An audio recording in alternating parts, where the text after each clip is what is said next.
All right. We're live. We're live. We're live. I went live a minute early. Hello, everybody. Hello, Val. Hello, Hog Rider. Hello, Michelle. Thank you for being here. Michelle, I'm playing Jackie's interview that she did with Bobby, but I'm going to show tweets since he just recently tweeted and said Jackie's name. So I'm going to show those, and I wanted to play this interview again because they fraudulently tried to get it down from my channel before. Now I know how to fight back those. So if they do it again, I know how to fight it back to get it back up. And then also because there's, a whole new community that I met, and I've gotten some DMs of people being interested in this and wanting to hear more about him and, why all of us called him out the way we did these last, 5 years. And, even though we stopped calling him out and talking about him, he continues to mention us in, podcasts that he does, his tweets and everything else. So I just figured I would screen share that interview and play it again, since it kind of does involve the situation. So let me go ahead and start out by showing the tweets that he recently did. Let's look at these. So Jackie is somebody who worked for Corey Feldman. She was one of his angels and also lived with Corey Feldman. So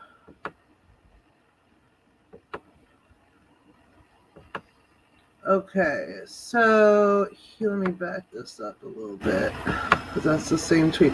Okay, so of course Feldman tweeted this article that came out about Marilyn Manson, saying he was getting sued for sexual assault of a minor. And, Feldman has personal beef with Marilyn Manson. He hurt his fifis.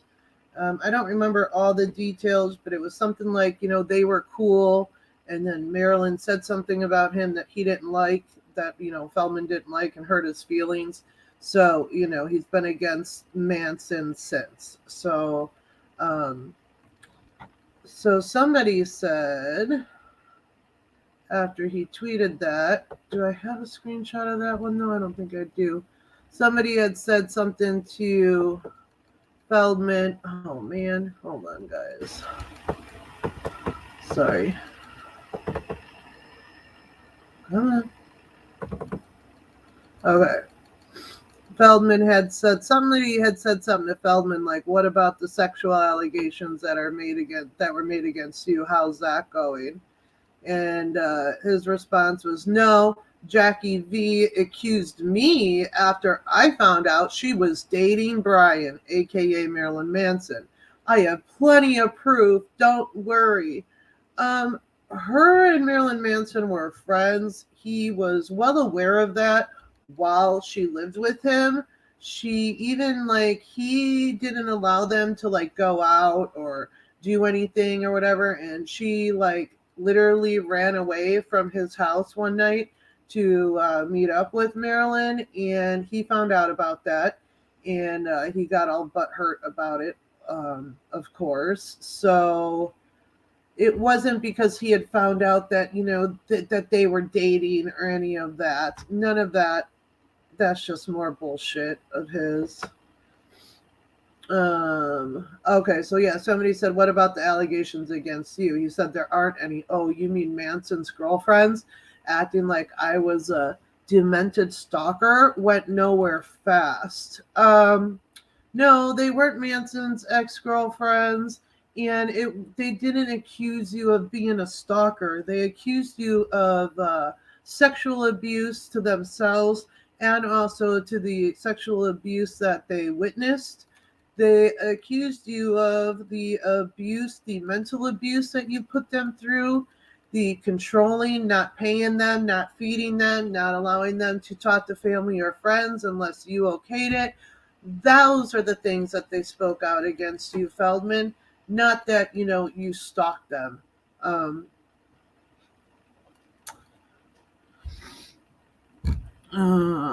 so then that's just something. So yeah, so he had to, of course, tweet out Jackie's name again and kick up all this shit. So we're going to play the interview that Jackie did, speaking out about what she witnessed and what she went through and all that. And, you know, more people need to be made aware of this guy and the abuse that he's done to so many, so many different people. I mean, there's allegations going back years and years and years, before any of these girls, came forward and spoke. One of the problems is why it really didn't go anywhere with the police is because they were on tour. So a lot of the abuse that they received themselves and or that they witnessed him do onto others were, in random towns and states across the country. And that's where you have to file it, and it just becomes extremely, extremely difficult. So, this guy has gotten away with so much. And like I said, don't, take my word for it. Do the research. He used to throw sex parties at his house. There's tons of people who witnessed things there and have, spoken out against it. His wife is just as bad as him, if not worse, if you ask me.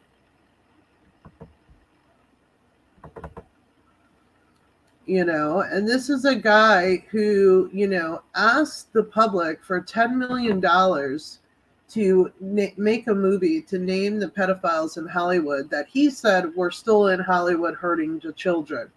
So, he needed that $10 million, guys, to say those names of those pedophiles, to protect the children, right?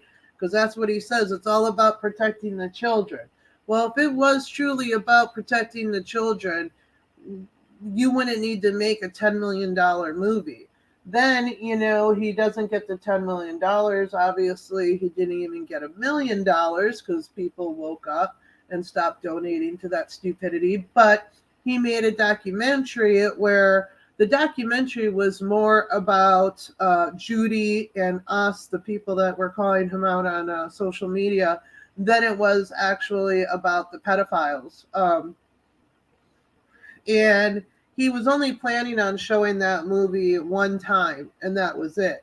He ended up keeping it up on his website for $20. You could purchase a ticket for it to see the documentary. And he ended up keeping that up for a year on his website, which obviously, how are people going to find that unless they, know about it? And even recently, people have, tweeted at him and said, hey, I just saw the documentary you did about the pedophiles in Hollywood, yada, yada. And, he immediately responds and is like, send me the link. That's a pirated link. That shouldn't be up there. I lost money on making this movie. If it truly was about protecting the children and exposing these pedophiles in Hollywood, why would he care if there were links out there to his documentary and people were watching it? Because shouldn't that be what it's about?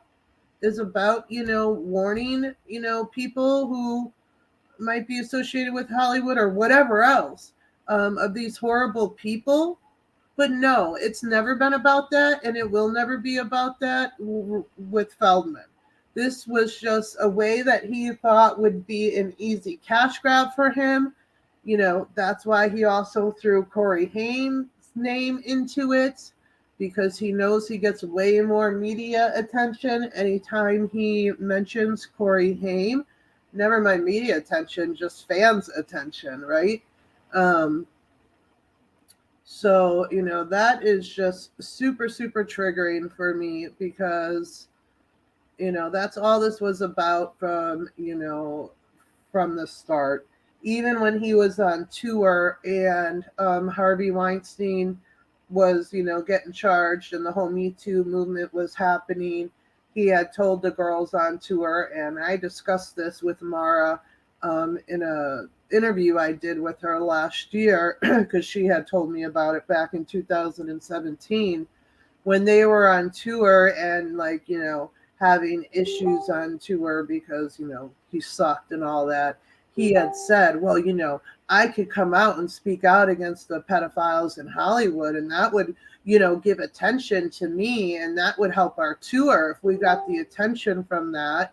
And when the tour finally went to shit because he got pulled over and had drugs on the bus and yada yada yada, and then girls quit after that, and because they weren't getting paid, they were getting abused, they weren't getting fed and all that, and they left the tour and he could no longer continue with that tour.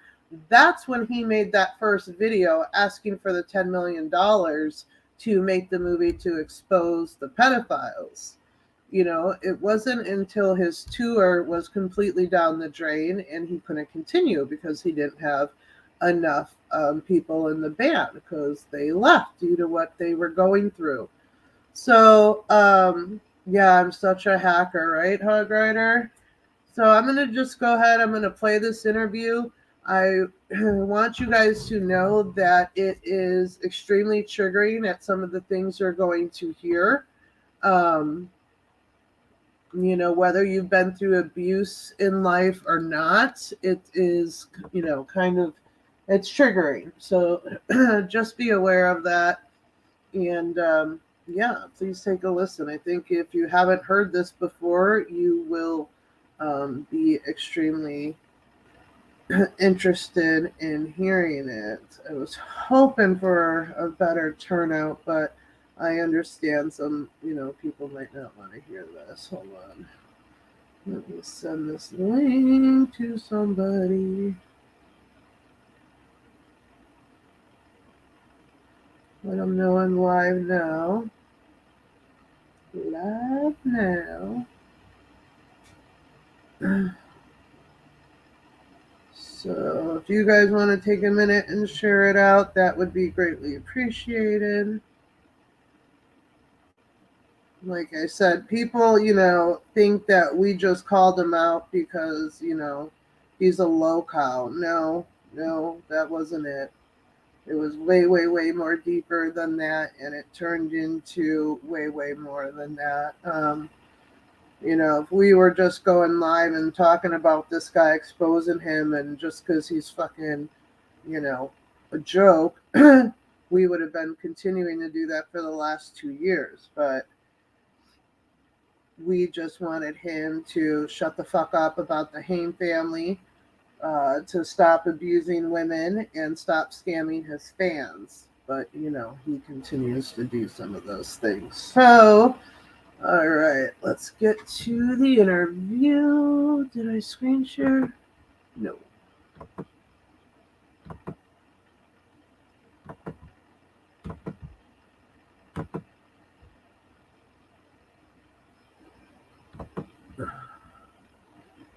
All right.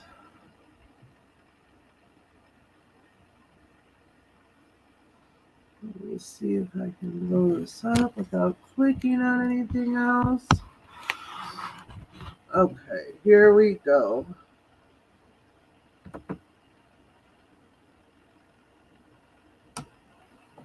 Uh-oh. Difficult. There was a lot of fighting going on a lot of the time. Okay, so this looks like an edited version of the original interview.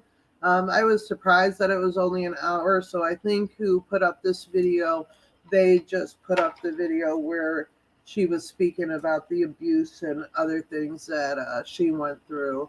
Jackie has also done, she's been on the podcast. There's this podcast called, oh, what the fuck? Why can't I think of it, you guys? What is it? Shannon 681, how are you, honey? Oh, The Bonfire. Jackie has been on the podcast The Bonfire like 2 or 3 times. They're a podcast that kind of just like laughs at Feldman and like, makes fun of him. but she went on there. The person interviewing Jackie, Bobby Wolf, he's no longer involved in all this, but he was also on the Bonfire podcast. So 681, I haven't seen you in forever. How are you? Is Tam Tam still giving you grief? I have a new person I found on TikTok, Shannon, that I think you and your community would find extremely interesting.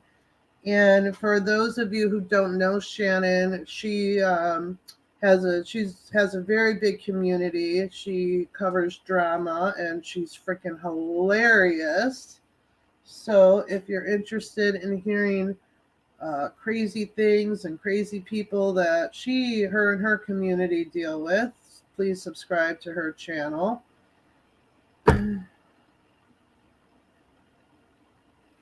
So, all right, let's play this. Drug use, a lot of group sex parties that were going on constantly on the weekends. And just a general abusive kind of environment for these women that live there and for me. And so let me interrupt for 1 second. So Sure. There were group sex parties in the house and on tour, like on the bus or? In the house for sure. On tour was a little different because obviously the entire band and crew were sharing the bus or the RV, depending which tour you're talking about. But so there were parties that went on in the hotel rooms and things. There was only once on tour that I was around for anything like that, I guess I should say. So I don't necessarily know the extent of like what was going on all the time because I tried to keep myself separated from a lot of that stuff for the most part. Is there anything that you know of for sure that you can state from your firsthand knowledge of anybody that got involved in these sex parties, in these orgy type ordeals that were sort of invited to come in or maybe even offered to come in through payment? In other words, did people? No, I never saw any kind of transactions like that going on or witnessed anything like that. Okay. And I'm assuming at some point he has a son and the son was around at any time. Did you see anything as far as these inappropriate actions when his son was around? There were definitely parties that happened while his son was in the house. I could definitely tell that they took some care to try to separate him from that world, such as like his girlfriend would sleep in a separate bedroom when his kid was there. So it was sort of meant to be a secret, but they definitely were doing a lot of drugs in the house and having these like group sex parties while the child was in the house.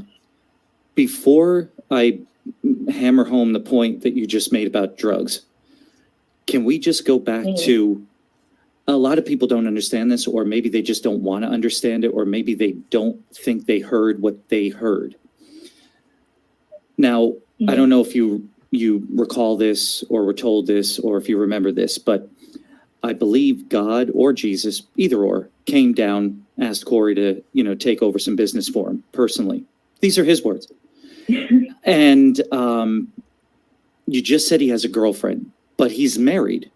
And I believe that's to Courtney Ann Smith, something like that. The woman that somehow forgets to order her hair dye. You recall the woman, right? Well, which one are you talking about? Exactly. I put no words in her mouth there. So it's really hard to get your hair done when your husband refuses to actually pay the stylist. Yeah, Yeah, well, we're going to get to the money troubles. So the man of God, who's personally been put on this mission from God to do this service for the world, if you will, to save people from the pedophiles that attacked him or pedophiles that attacked his quote unquote best friend, has a wife and a girlfriend.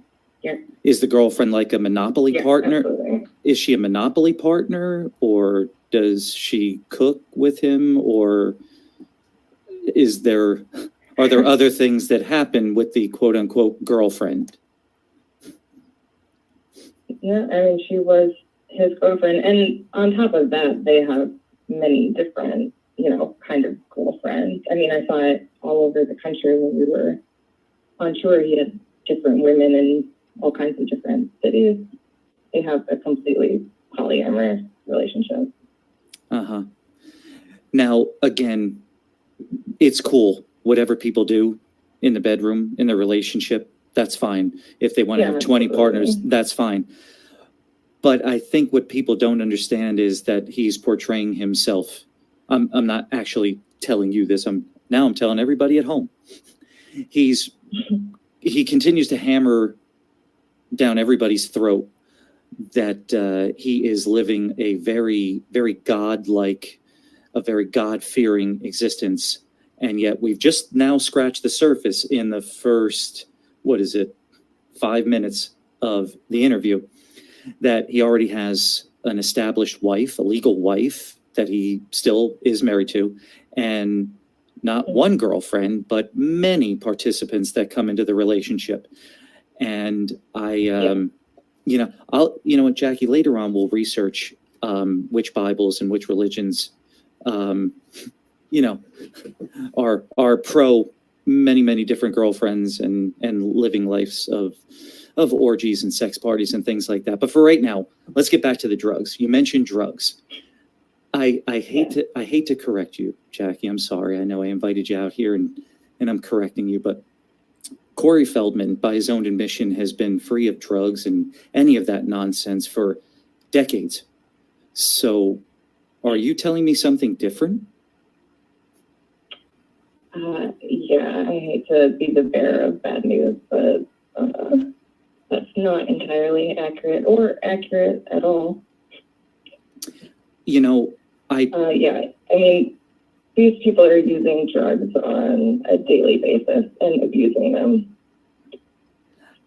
I would personally doubt you, but then I'd have to doubt Margot Lane, who Wade Robertson, and just about everybody, well, not just about, everybody that has encountered him on a personal level, that has stated for the record that there is drug use, continued drug use. He has never been off drugs. These are not my words. These are the interviews that I've conducted by other people that have stated this and are willing to give statements to police force or to the police force or authorities. And I believe some of them have actually given statements to that effect. So, okay. So you're stating now definitely firsthand account, drug use actually happens. It's there, and there is no denying it. That's just a simple fact. And okay. And but you did state that there are some concessions made to shield the son from the activities. Definitely. They work to keep the whole polyamorous relationship a secret from his son. And I mean, I never saw him use drugs in front of his son, just, while the kid was in the house. So there definitely were some precautions taken to protect the kid. But I think it seemed to me that the kid kind of knew what was going on. Your opinion, of course, right?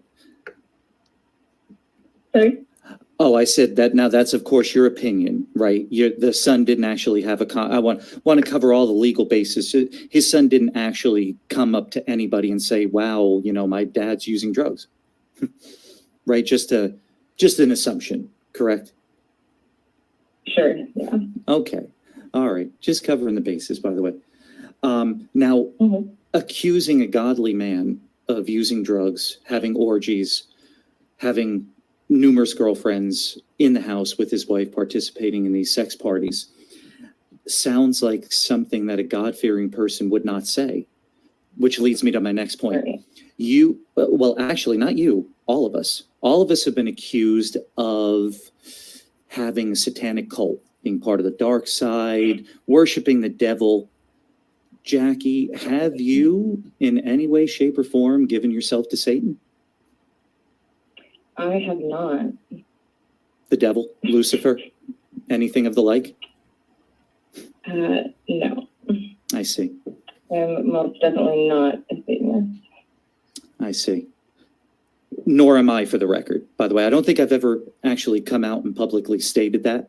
And I think every member of the quote unquote wolf pack, just by the way, no one I have met, talked to, has ever confessed to me that they are Satanists, devil worshippers, whatever. And I certainly, I'm stating it right now for the record. I actually, for the record, I don't even believe in Satan or the devil that either exist, by the way. All right, so that is cleared up. Jackie, you are not part of the dark side. You are not a Satan worshiper. In no way, shape, or form are you using voodoo magic or drinking fetus blood or anything like that. And you know, I know it sounds absurd for me to kind of hammer this home to you, but these are things, and I know you have Twitter, and I know you're online, and I know you see some of the absurd things that are passed around online. So you know I'm not teasing now, and you know that I have to be this bold and sound this sarcastic because this actually takes place online. These things are passed around. All right, so great, cleared that up now. Now we can be buddies. So the women that pass through there, not only for, you know, extracurricular activities, but band members, even women that are on the crew or whatnot, did you witness or were you a party to being abused in any way? What can you tell us about abuse? Yeah, so there were 2 different sexual assaults that I witnessed while I lived with Corey. Listen to that. And I would say that I was also sexually harassed by him quite a lot as well. Can we know about either one of those in any sort of detail, in any order that you want? Yeah, sure. So, well, I'll talk about the assaults that I witnessed first. The first one happened while we were on tour, and I don't want to get too specific about any girls' names or anything. I don't want to call out anyone's trauma, like, publicly. No, that's fine. That's fine. Right. So while we were on tour, there was a night. Trigger warning, guys. When I was requested to come back to the hotel with them because they were having a party. I had tried to go back to the tour bus because I was really tired and I wanted to go back with the rest of the girls. But he freaked out on me and yelled at me and was like, "No, you have to come to this party and hang out with us at our suite." And so I ended up going back with them, and there was a party with all these girls. A lot of it was, you know, not a big deal while most of the women were there. And then after a while, most everybody had left. And I was with a couple of the girls still and him. And there was a situation where I guess there had been some kind of communication earlier in the day between him and one of the women that he's involved with, that she was going to try anal sex with him, which she had never done before. So it was supposed to be something special for that night. And when it came down to it, when he, you know, asked her to do this for him, she changed her mind, and she was freaked out about the whole thing. She was scared. She was like, no. She very clearly said no, that she didn't want to do that anymore. She had changed her mind. And he started screaming at her, and the other girl that was there started screaming at her that she just needed to shut up and just do it, because she had already said she was going to do it, and it was really, really messed up. And she kept saying no, and she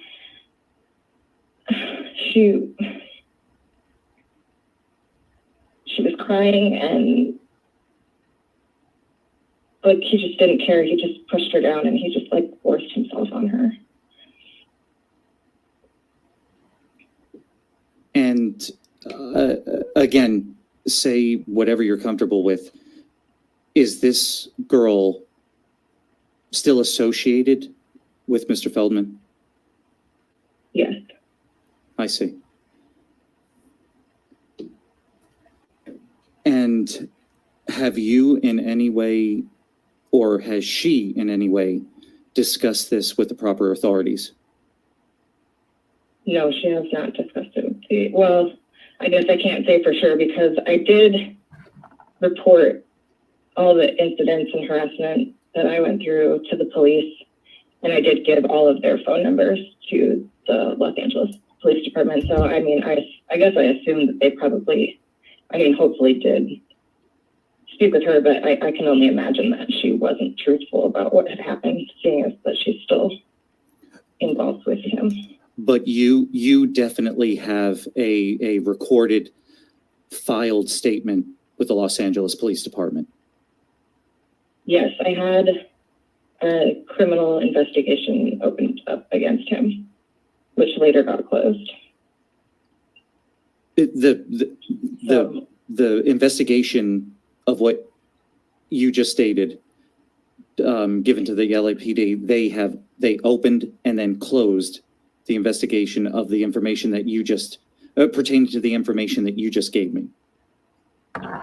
Well, not exactly, because the problem with trying to report this to the police is that the sex crime laws in California don't allow you to file an official police report about a sexual assault that you witnessed. You have to be the victim in order to file a report. So I had to report things that happened to me personally, with me as the victim, in order to even get an investigation opened, which luckily, not luckily, but Right. I had been sexually harassed by him quite a bit. So there was enough to file, to start to try to file criminal charges, but ultimately I didn't have enough evidence to actually make any kind of charges stick, which would have really just been a slap on the wrist, misdemeanor kind of thing, even if it had happened. My main motivation was really just to get these things on record. But by opening the investigation against him, I was able to speak to the LAPD about everything that had happened and the different assaults that I had witnessed. So now it is all on record in some form. And to the best of your knowledge, of course, I understand if you weren't privy to this, did they reach out to the victim? I was never told anything about that. Understood. I wasn't shared that kind of information wasn't shared with me. No, I understand. But I did give out everyone's contact information for them to speak with. And I'm told that, the LAPD did speak with a lot of people. I had a lot of people that were part of like the tour that reached out to me afterwards and said that they had been interviewed by the police. But I don't know about the victims specifically because I'm not in contact with them anymore. Okay, so you can't be 100% sure or even 1% sure that the victim was notified or contacted, interviewed, but there are other angels, if you will, other ex-bandmates, other ex-employees that were interviewed pertaining to the crime that you just witnessed, that you just alleged took place. Yes. Well, they were interviewed about, they probably could have only been interviewed about the sexual battery case pertaining to me. I would assume for legal reasons. Okay. And Can, no one else really was witness to that incident other than Corey and the girls that were involved and myself. Understood. I want to get to yours specifically, in as much detail as you want to get into, but I want to stop for a second because we all know first of all, there are going to be the devil's advocates out there, and then of course there is going to be the biggest adversary, who will come out and say that there is a motive, that there is a bold-faced lie taking place here, to destroy him, to discredit him, and whatnot. What exactly is your motivation to come out and say this? Why don't you just tell everybody exactly why are you even stating this? Why are you telling us this now? Sure. Well, my only motivation here is that I feel that I have a moral obligation to warn other women that might, find themselves involved with Corey. And I wouldn't feel right if I didn't do everything that I can to make sure that people know what's really going on in that house and with the company Corey's Angels. And I mean, that's really it. That's what it comes down to is I don't want to see any more women get abused. And I mean, I also would like to see the public support that he's receiving to be removed so that he can't continue to abuse the women that he is abusing. Now, how long, let me kind of interject this. How long were you still with him, employed by him, working with him after that incident took place? Approximately. I quit immediately after my contract was up. And for that tour. And that was approximately. So that incident happened mid-July, and my contract was over in mid-August. August 15th was the last day, and I left. I had already booked another tour for myself immediately after that tour. So I left right away after my contract was up. Now, again, devil's advocate, because I am starting to get into the minds of what the naysayers and the Feld fam and the blindly supportive people come out and say, and that one of the things is going to be, if you witnessed such a horrible event, why didn't you just leave right then and there? Let me have you address that immediately. That's a great question, and it's something I think about a lot because I feel, in general, I feel really guilty about a lot of things that I look the other way about while I was living there and while I was working for him. And I justified a lot of things to myself by telling myself that none of it was, none of the worst things were happening to me specifically. But I mean, that's no excuse. And it really did kind of take me a while to really even process what I had been through.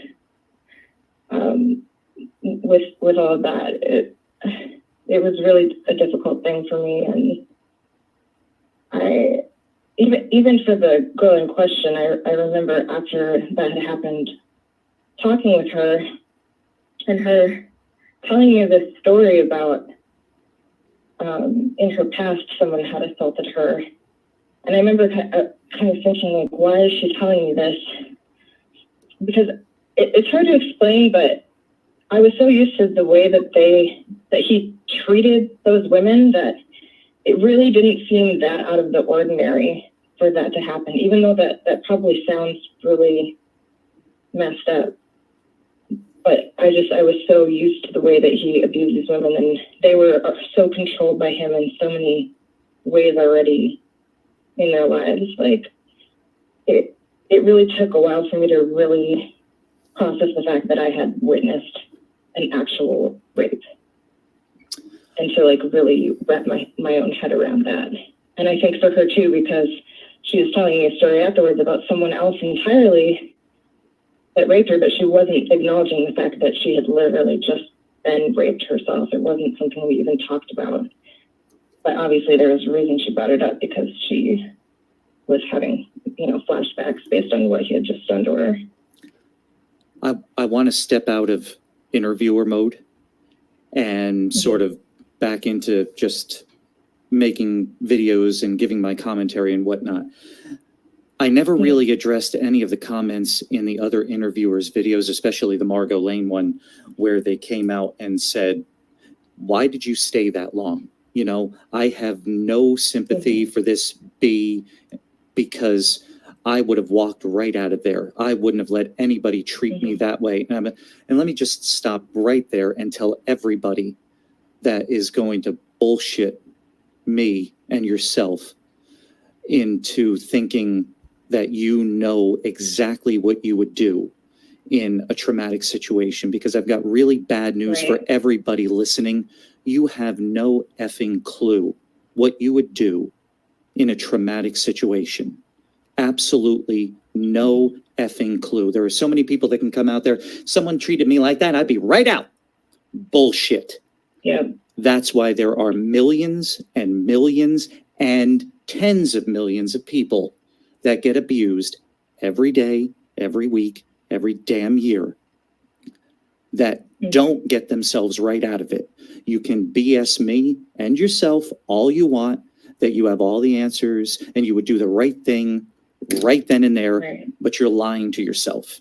And chances are you have probably been through that too, to some degree. Maybe someone stole money from you, broke into your car, cheated on you or something like that. You're full of crap if you're going to put comments on the video saying, she's full of crap, I would have left, she's lying. Well, whatever. You can BS me, Feldman can BS everybody. If you have a brain in your head, you're not going to be BS'd. So, Jackie, back to interviewer mode. Another point that I feel like I should make about that is that any time that I was witness to their sex parties, I was always under the influence of drugs, which were drugs that I never used prior to meeting him, and never used for the most part of living with him. The only times that I ever did were when these sex parties were happening when I was there. So I was also really not in like my normal mental state. He had me doing MDMA and ketamine, which is a tranquilizer. So I wasn't exactly in my right state of mind either when any of this was happening. I want to be very clear for the record. Did Corey Scott Feldman supply you with drugs? Yes. I want to stop right now for a second and say that Mr. Feldman, your representatives, your management, your attorneys are completely welcome to give an official statement about anything said in this video or anything else. You have the right, the legal right, to give any rebut to anything said. So that being said, just wanted to be fair again, that everybody will get a chance to defend themselves and make a statement. But now, for the record, you have stated that this individual has given you drugs, and that this individual, and let's not mince words here, I'm not putting words in Jackie's mouth. Correct me if I'm wrong again, Jackie, but you witnessed Mr. Corey Scott Feldman raping a human being, raping a female. Correct or incorrect, Jackie? Correct. Okay. Now, I'm shaking a little bit. My blood's boiling, but we're going to get back to, I guess, whatever other details that you want to discuss about your actual bouts with sexual harassment or abuse toward you. Towards me? Yes. Okay. So I would say that when I first moved in, it got pretty weird pretty fast. The first night that I was there, we were all hanging out in his room, and I remember him saying something about how he's like, "Oh, we're gonna take a bubble bath." I assumed he meant him and his wife, obviously, because I wasn't interested in that, and I had just met these people a couple days before, so I didn't think that he was inviting me. But he left the room. He started running a bath, and he's like, "Okay, let's go, let's get in the bath." And I'm just confused. Like, no one ever asked me if I wanted to take a bubble bath with them, and it seemed really strange to me. And I just kind of politely was like, "No, like I don't really, feel like taking a bath right now." I was just like very put off by the whole thing, and his wife stripped down and like got into the bath, and he's like, trying to ask me, "Are you sure you don't want to join us? It's fine. It's not a big deal." And I'm just like, "No," like I was very casual about it. Just like, "No, that's fine. I'm going to go to bed and, I'm tired." I like excused myself from the situation. And then the next night we all went out. It happened to be my birthday that I had just moved out there just a couple days before this. And so I went out with him and his wife and his girlfriend for my birthday, and we were all drinking together, which I guess is not, they said wasn't common for them. They said they actually hadn't drank in 3 years, but for some reason for my birthday, they decided that was the occasion that they would do it for us. He'd bought us like a bottle of Bailey's or something, and so we were all drinking and hanging out afterwards. And again, the whole like bathtub thing came up. The girls wanted to take a bubble bath, and they were asking me to join in. And again, I was like, no, that's I wasn't really interested in that. And so he could tell, I think, that I was uncomfortable, and he was like, "Oh, well, if you just want to take a bath with just the girls, like I could leave, I could go do something else, and you could just, have fun and hang out with the girls and take a bubble bath with them." And I was like, "Well, okay, sure."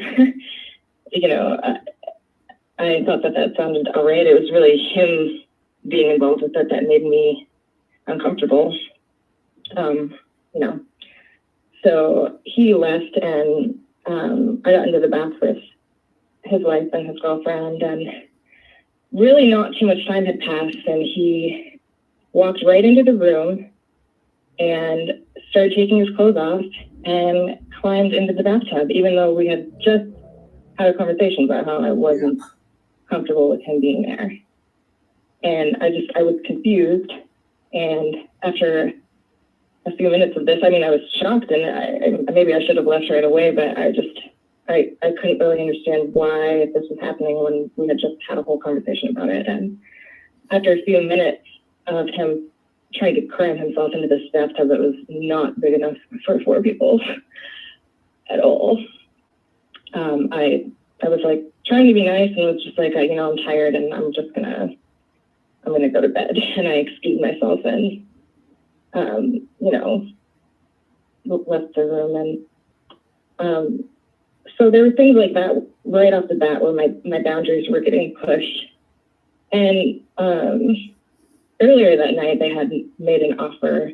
They basically told me that, they had explained their whole like polyamorous situation to me, and said that, anytime that I wanted to join in on it, I was more than welcome. But he did say initially, he's like, you're not required to be involved with me like that, or he's like, it's not going to affect your job. You're not going to get fired if you do or if you don't sleep with me, basically. And I just explained to them that wasn't what I was interested in at all. And I tried to be nice about it,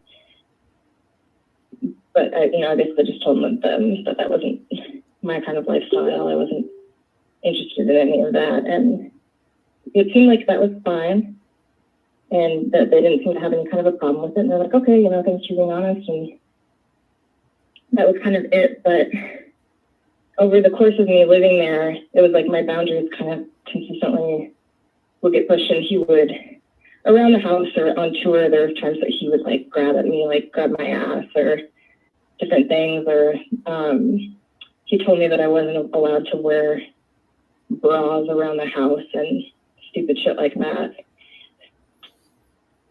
And yeah, I mean, it kind of just went on like that. And it wasn't until the main summer tour had started and we all played in Las Vegas.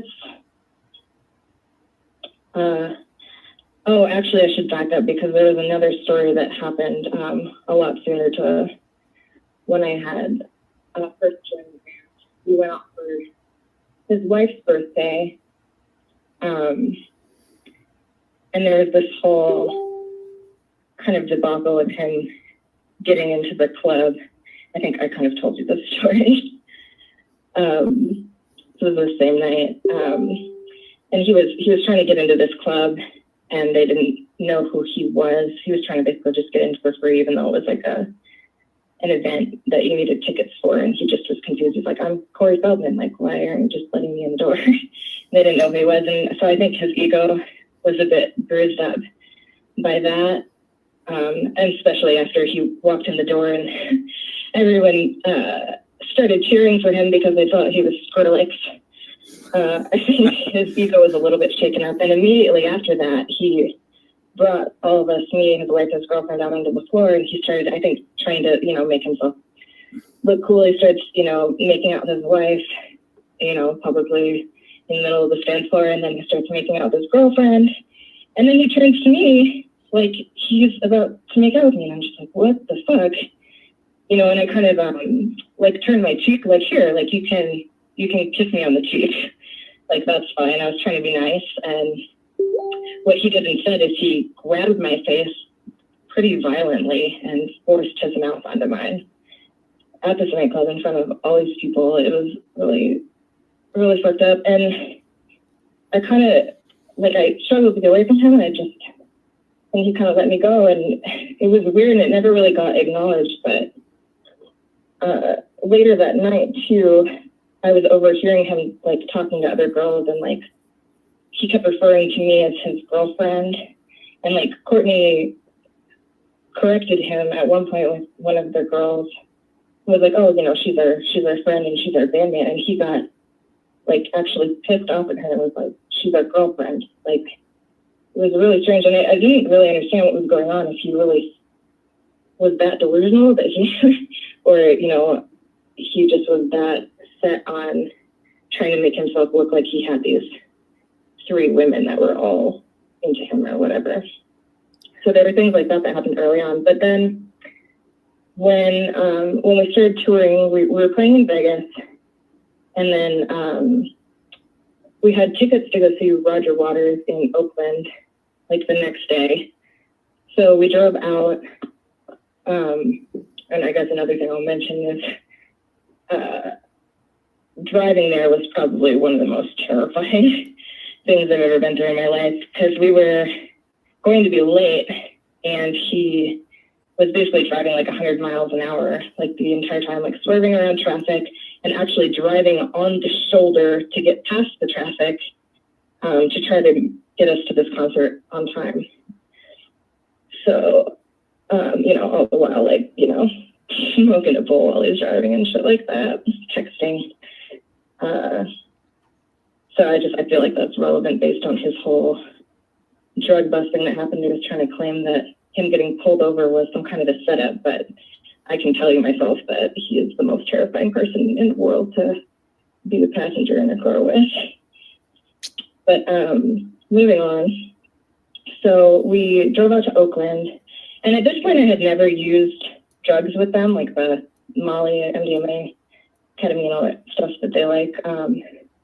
I'd always declined, but this night he had gotten us tickets for Roger Waters and backstage passes, and he was really, really, really adamant that I use Molly with them.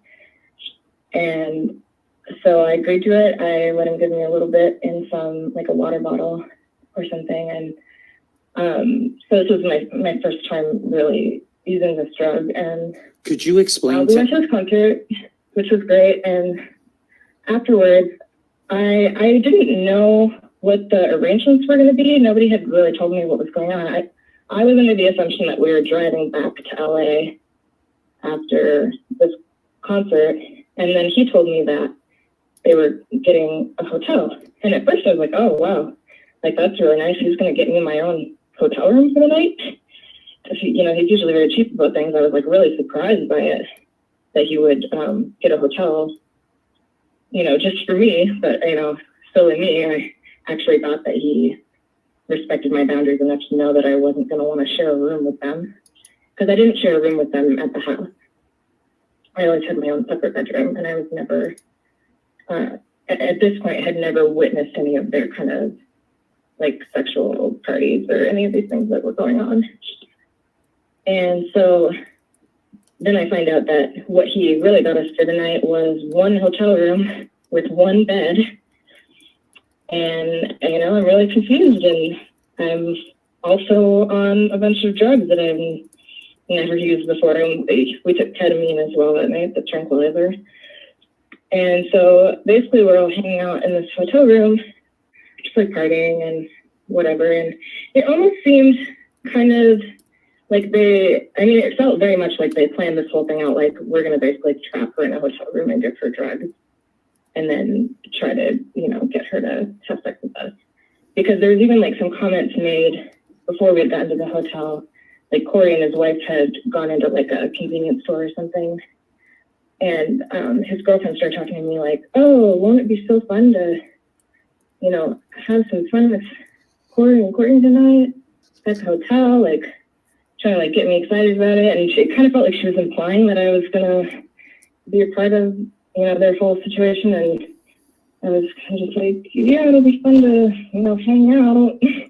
I was kind of confused. It felt really strange. And then when we got to the hotel, it was almost like it seemed very much like it had been planned, but like, it's like they put me on one side of him and his wife on the other, and then like his girlfriend on the other side of me. And both at the same time, the girls started like grabbing his dick, like literally at the same time, like they had planned it out. And so, one of the girls was like reaching over me to like touch him. And they all just start like fooling around, like I'm, I guess I can't say like I'm not there, because then it's like they were trying to involve me with it. And, he like turned, he was kissing them and turned to me trying to kiss me. And I turned my head away, and he was like, I don't understand, like, why don't you want to kiss me? Like, it's not a big deal. It's just affection. Like, I love you. That's it. Like, and, I kind of just explained to him that I was just like, it's not, what I told him was that I was like, I actually ended up telling him that I was a lesbian, because I thought that would be the easiest way to make him, like, just leave me alone completely. So this is what I had started telling him, was that I was like, Corey, like, I'm not really straight, so I'm not into it. I don't want to make out with you, And so the night kind of just went on. He didn't press any further for me to like be involved with it, but they all ended up having sex in front of me that night. And then that was kind of like, there was only a few incidents like that. There's 3 different times that I was like watched their parties like that. And so that was the first time. The second time was the incident that I spoke about earlier with the where one of the girls that he was involved with was raped. Right. And then the last time was after we came back from tour. We were back in LA. We were at the house, and they were having a party, kind of like a swinger party. There was some couple that they were like old time friends with, some guy and some girl that came to join, so they could have like this little swinger party. And we were all kind of hanging out, and again, like we were using drugs. He, gave us Molly and gave us ketamine, and everything kind of seemed all right at first. I didn't really terribly want to be involved in any of this, but at this point it had already happened a couple times, and it's kind of whatever. And I wasn't involved in any of it. Like personally, I wasn't having sex with anyone, so at that point, it didn't seem like as big of a deal to me. But the problem was that there was this girl that was a part of the couple started getting really, really fucked up.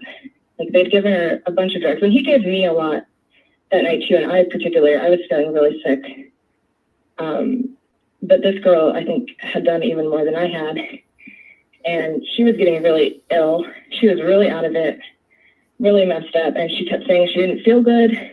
And she kept trying to, like, you know, they all wanted to keep having sex, and she really obviously didn't.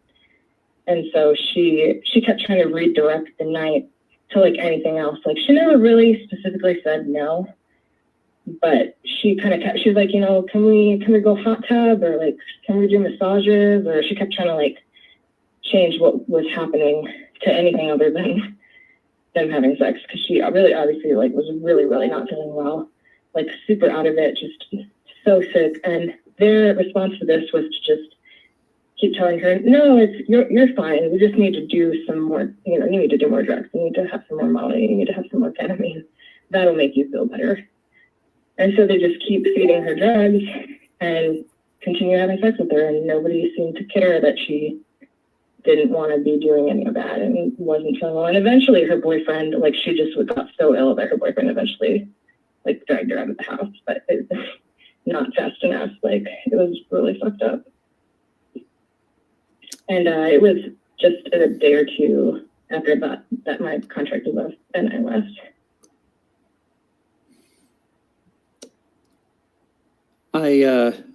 I don't find myself speechless very often, especially when there's a camera rolling or I'm on stage or there's a microphone. But I find myself a little lost for words. Because you can attest to the fact that I did not know what you just said to me. You never talked to me about that stuff. So No. I am a little shocked. I guess I have to ask: were there or are there any other incidents that you can think of that you wanted to describe, talk about, that you witnessed or happened to you? I think that is basically the extent of it.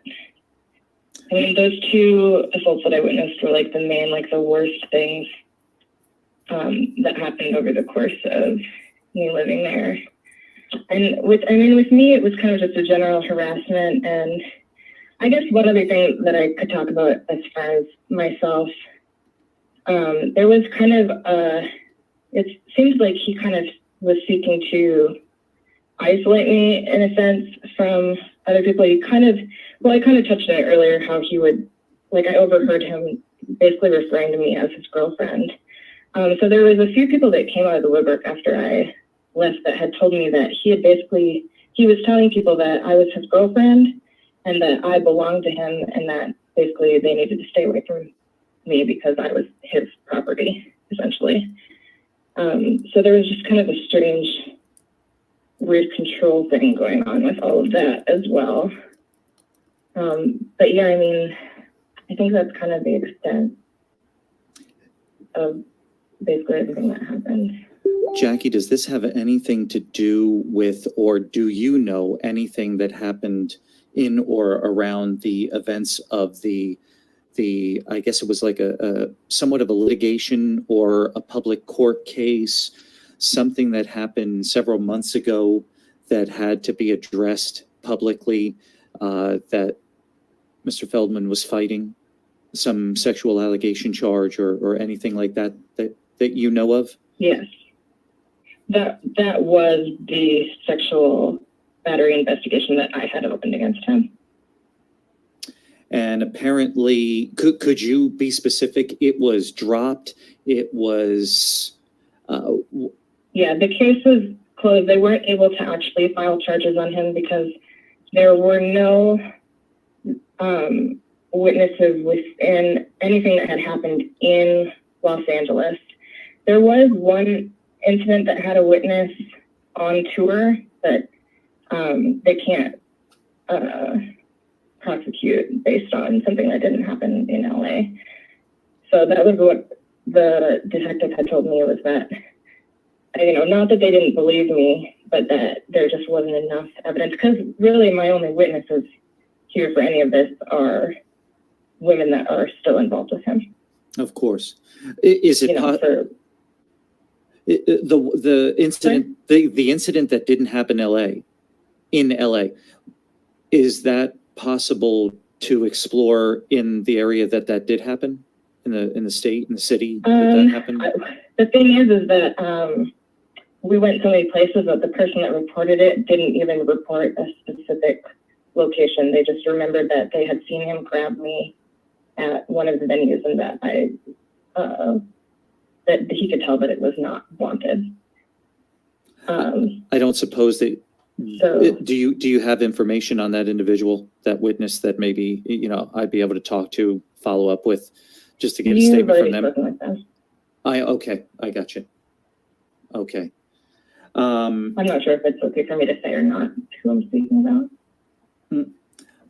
Then I think I know what you're talking about. Okay. Yeah. Yes, I believe I know what you're talking about.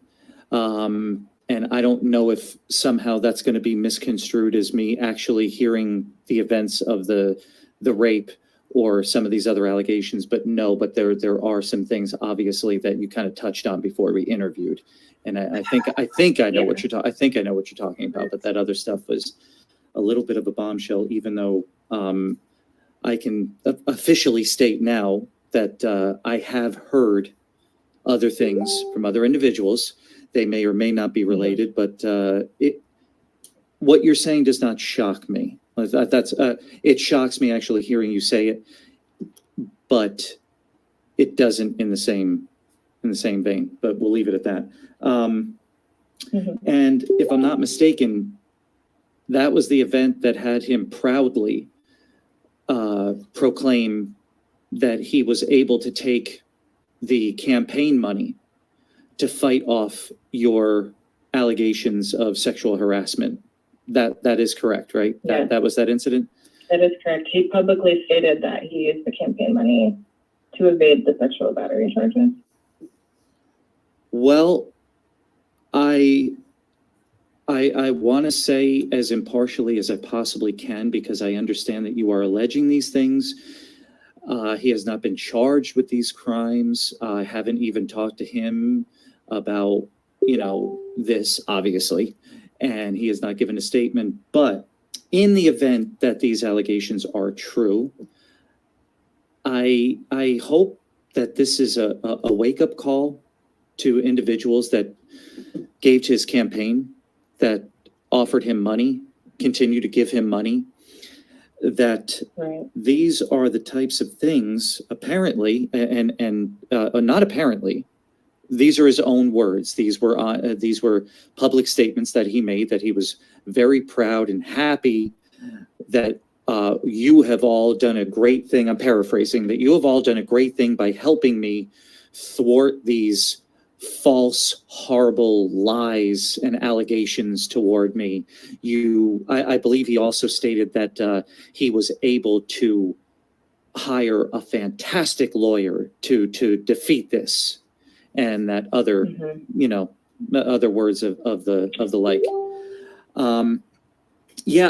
I'd really love everybody to, regardless of whether you believe that he did these things or not, I really just want you to stop and think that every time you go to work, you get your paycheck, you give your money to Mr. Feldman, and that money goes into his accounts, and he uses that money for allegedly drugs, bringing in women, partying, and for hiring lawyers to fight allegations that Jackie has levied at him, and that he continues to do it, and somehow this is all just ignored. Well, not everybody ignores it, but there are still quite a few people that are ignoring this, even though that he has stated publicly the money was to be given to him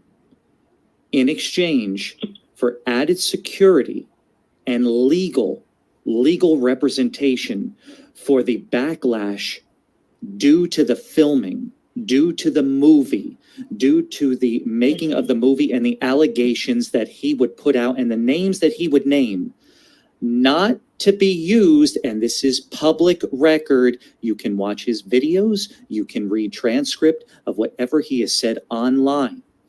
None of that was to be used to stop women from coming at him, alleging that he raped or harassed them.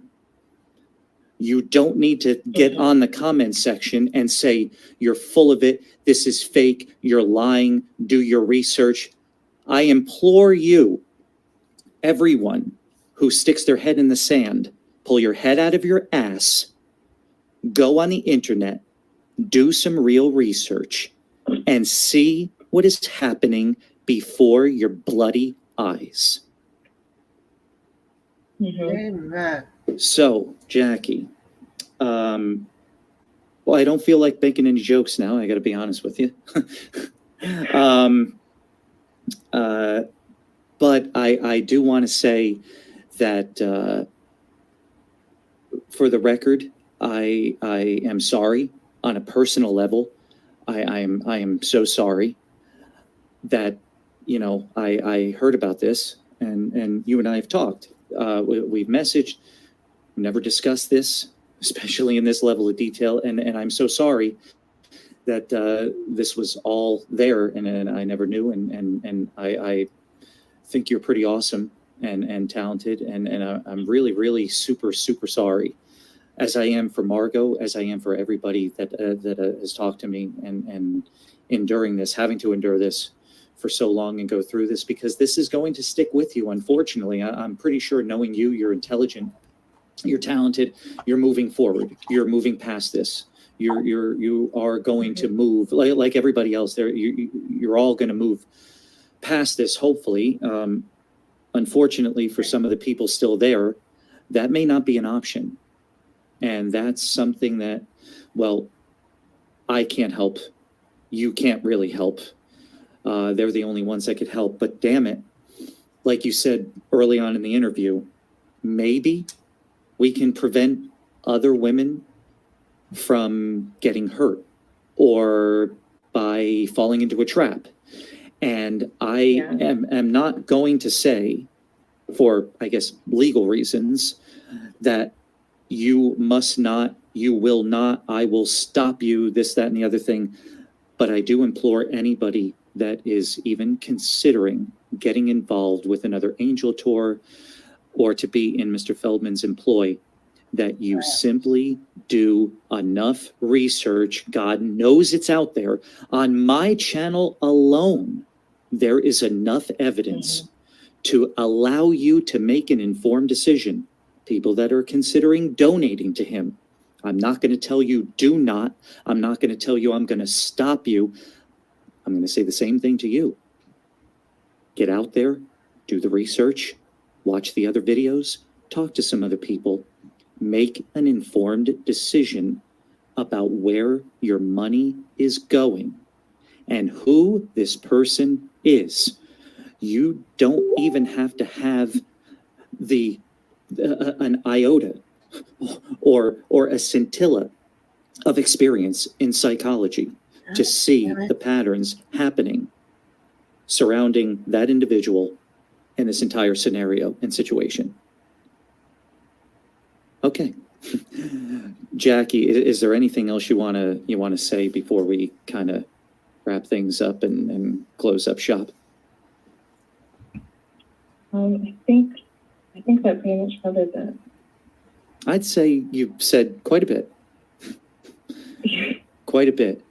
And if I haven't already thanked you, I profusely thank you for saying these things. And again, for the record, I know that you are not doing this for monetary gain because you have other endeavors that don't include allegations toward Feldman and these things that he's done. There is no 15 minutes that you're trying to grab. You have other things, you have other career opportunities that you're pursuing that don't pertain to this. As a matter of fact, it's been quite it's been quite a struggle for you to even want to come out and say these things, or even want to be involved in getting to this point, correct? Yeah, absolutely. Well, for one, because I had signed all kinds of non-disclosure agreements, but also it's just very hard to talk about any of this in general. Yeah, I imagine so. And I'd also really like you all to put your thinking caps on and think for just 2 seconds about the nature of an NDA, non-disclosure agreement.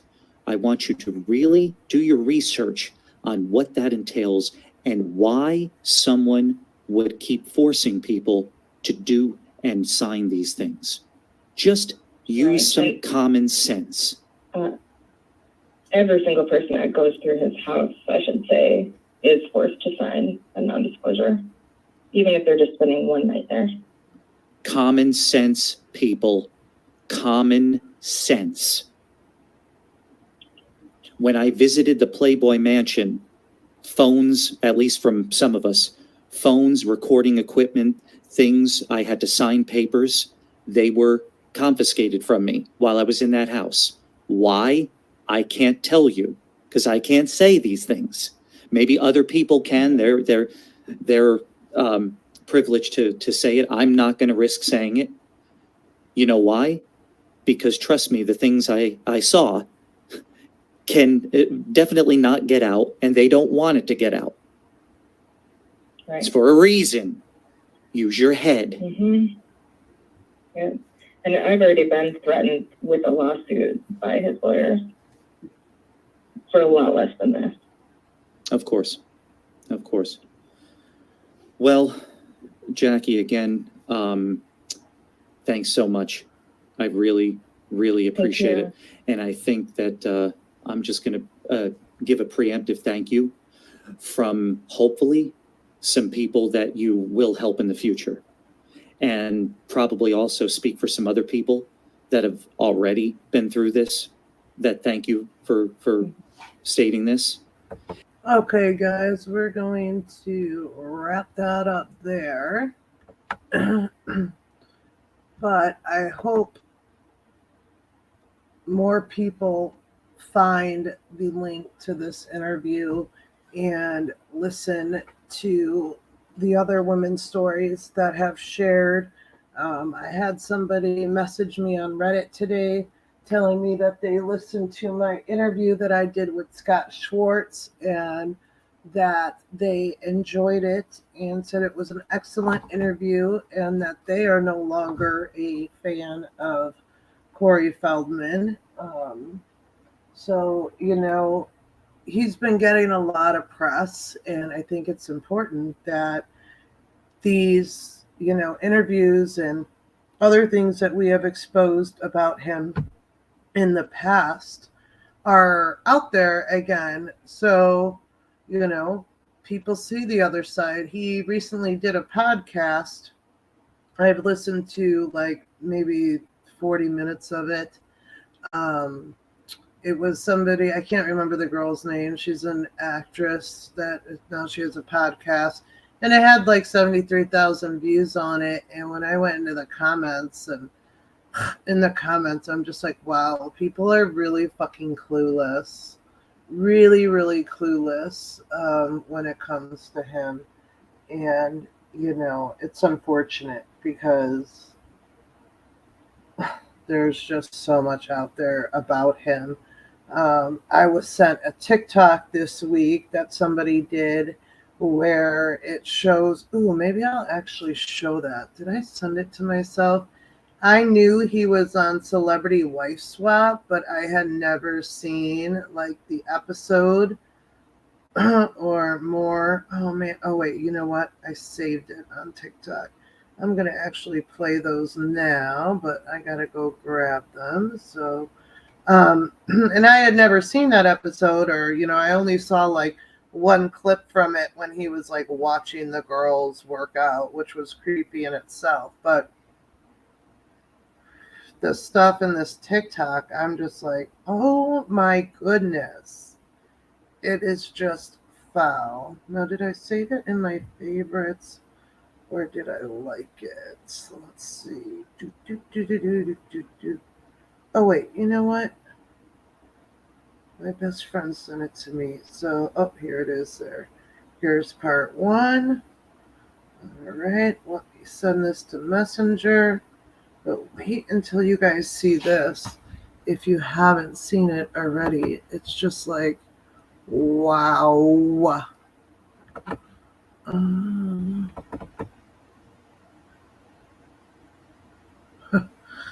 um, all right, let me screen share. Ah, no, it's already starting. Tommy Davidson's family, who you may recognize from In Living Color. On Corey's side, he had this thing called Corey's Angels, where he's kind of like their manager and their boyfriend. Here it I is. have helped a lot of women with their careers in Hollywood. And then I would realize they would help. You guys see this? Did you know that back in Damn it. 2015, Corey Feldman was on Celebrity Wife Swap, where he swapped with comedian Tommy Davidson's family, who you may recognize from In Living Color. On Corey's side, he had this thing called Corey's Angels, where he's kind of like their manager and their boyfriend. I have helped a lot of women with their careers in Hollywood. And then I would realize they went off to be successful. And what did I get out of it? Not much. That's why I developed my company, Corey's Angels. Corey's Angels is a management, production, and development business comprised of beautiful, talented women. Girls sign a contract with us so that when they do succeed, I can get rewards as well for the work that I've put into them. Corey's Mangel, his main angel, she's the one who went to Tommy's house, and they're actually married nowadays. Upon arriving at Corey's house, Tommy's fiance Amanda is told no jeans, and she has to change into lingerie, and she also has like a bathrobe on over it. Do you like my outfit? I do, except it would be better on the floor. Ugh, what a pig. Wow. No, I mean, I have a thing with jeans. We're constricted in everyday life. So that's why you see the girls running around in their angel outfits or in robes or whatever, because it's like about being free. Jeans, really? I can't wear jeans? Sounds very controlling. See, this whole part about angels must be open to change and willing to learn. Corey has this contract that all the angels sign and follow. That's what he's showing her there. I managed to get a screenshot of it if you want to pause and read all the rules. And they make rules for the show, but this is like different. These are always their rules because they are under contract with his management. During taco night, Corey starts talking to Amanda about her figure, like her body. And look at this hot sauce. Neither one has the plastic seal off of it. I wanted to go over some things that are very important with being an angel. One of those things, of course, is diet. You cut out meat that's going to give you the body that you never even thought possible after having kids. You can go from here to here to here. Oh, goodness. Usually I work out my brain. And right now I'd say you're here, but you could get here. Next, they do a workout. Well, Corey doesn't do a workout. He watches them do the workout. 30 days, you could basically be where Caitlin is now. Of course, her boobs, she'd have to buy them to be as big as yours, but hey, that I can't change. I'm not a doctor. Some of the things Corey says don't even deserve a response. They're just so absurd. And leave my boobs out of this. Now they do a photo shoot. Well, not Corey, but the women do a photo shoot. He wants Amanda to wear lingerie. She doesn't really want to wear just lingerie, though. But she does eventually agree to it. She comes out, but there is one caveat. She wants to wear this cover-up so she's more comfortable. Corey's not too happy about that. I'm willing to wear the lingerie, but I have my own little cover-up. Yeah? Listen, here's my only problem with that outfit. I haven't seen her body. Would like to see Amanda's physique without the cover-up, but if we could just get her on our workout program, she would feel secure enough to walk out there in an angel outfit any day. Now it's time for the rules change, but this video is getting long, so I'm going to have to do a second video, and then I'll cover what it's like after Amanda takes over. Did you know? Okay, now let's find part 2.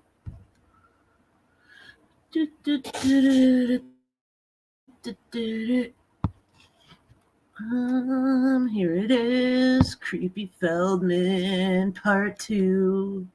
Go. And go. This is part 2 of Corey Feldman on Celebrity Wife Swap.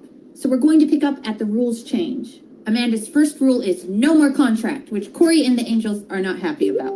Then she rips the contract up. At the Feld Mansion, Amanda has Corey and the Angels decked out in denim and is enjoying her new power and authority. This is gone. Our contract is a solid.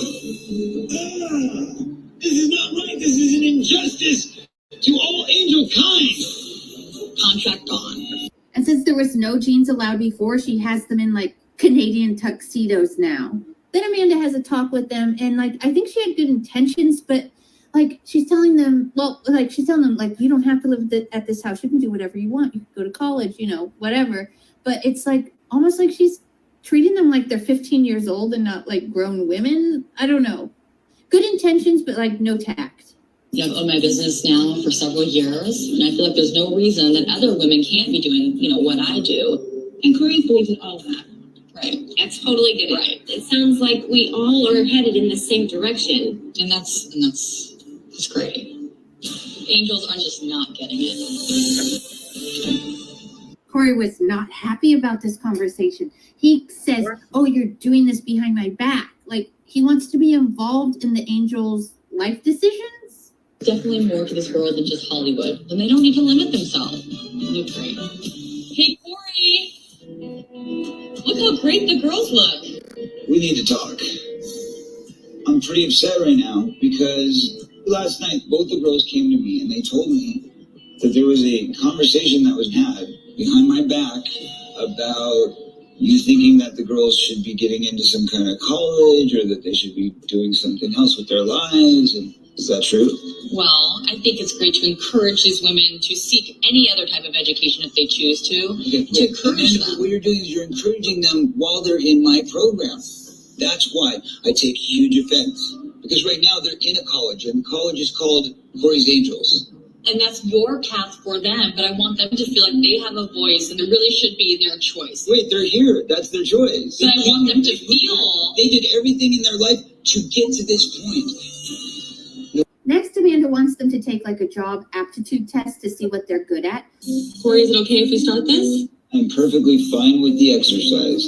Thank you for communicating it and doing it with all of us as a household. Okay. As opposed to behind my back. But Corey is telling them what to answer. So they get exactly the same results, which they're really happy about. I think they're kind of like leaning into the, yes, Corey, whatever you say, Corey, as you wish, Corey, like that kind of attitude for the cameras and Amanda. Like, I mean, I could be wrong, but it seems like they like that Amanda doesn't like it. So they're like hamming it up. Wow, you guys are the same? What? Dun, dun, dun. You guys got the seller occupation. Most sociable of all type. They're doing exactly what they're supposed to be doing. Because what do we program them here for? To be social and be able to be great hosts. Maybe, just maybe, my program here is justified. Nothing could have made me happier. Amanda's career test might have just kind of blown up in her face a little bit. Congratulations, everybody. Yay! Then at the end, the couples meet up and they talk about their experience. Got girls that's hot, that's tight, They wear lingerie. and we thought it was only fitting that she would be a guest angel. So I asked what I had to wear. It was all like bras and G-strings and underwear and garter belt. Then they start talking about the photo shoot. But here was the thing. We had a photo shoot going on, and I thought, you know what, Tommy would be very excited to see some beautiful pictures of his wife. And I like how Tommy responded. He wanted to know how his fiance felt more than what Corey said. I want to know what was going through your mind. I couldn't wear it. I ended up having a bathing suit cover up. Good girl. She chickened out, Tommy. She chickened out. Okay, that's the end. Bye. This is part. Like, he's such a creep and just a bad person who tries to present himself like this godly man who's trying to protect the children from pedophiles, and this godly man who wants to help these women succeed in Hollywood. But then he like does stuff like this and throws sex parties and has orgies and does all the fucking drugs and all that bullshit. And it's like, how do people, like, I guess, you know what, in all fairness, when, he made that video in 2017 that went viral asking for that $10 million, even I didn't know that he was like throwing the sex parties. I didn't know that he had, bet on celebrity, life swap, and done this. I just knew my personal experience with him. I just knew him from that. I did not pay attention to him at all in any way, shape, or form after, meeting him. But it doesn't take much research to find out about it. I never had a reason to look into him. But, it's just, I don't know, it's just mind boggling. He has gotten away with so much shit. It's unbelievable. Like when he lied and said that, we tried to kill him, with the whole fucking syringe and bullshit. And, the police went through hours and hours of surveillance footage from that intersection where he said that whole incident took place. And they never found anything, any video evidence of what happened. It's like, why didn't he get charged with falsifying a police report? It's just been one thing after another. And I don't know. It's extremely frustrating. And I feel horrible for all the women who did go to the police seeking help from this man. And, the amount of trauma that he has caused people is unbelievable also. Never mind the Haim family, all the girls that worked for him, his ex-girlfriend Darcy. She shared a lot with me when I spoke to her after she finally had the courage to leave him. And I can't go into detail about what she shared with me, but it was a lot. It was an extremely heavy conversation. And, the trauma alone that poor young lady has for the rest of her life is extremely disturbing.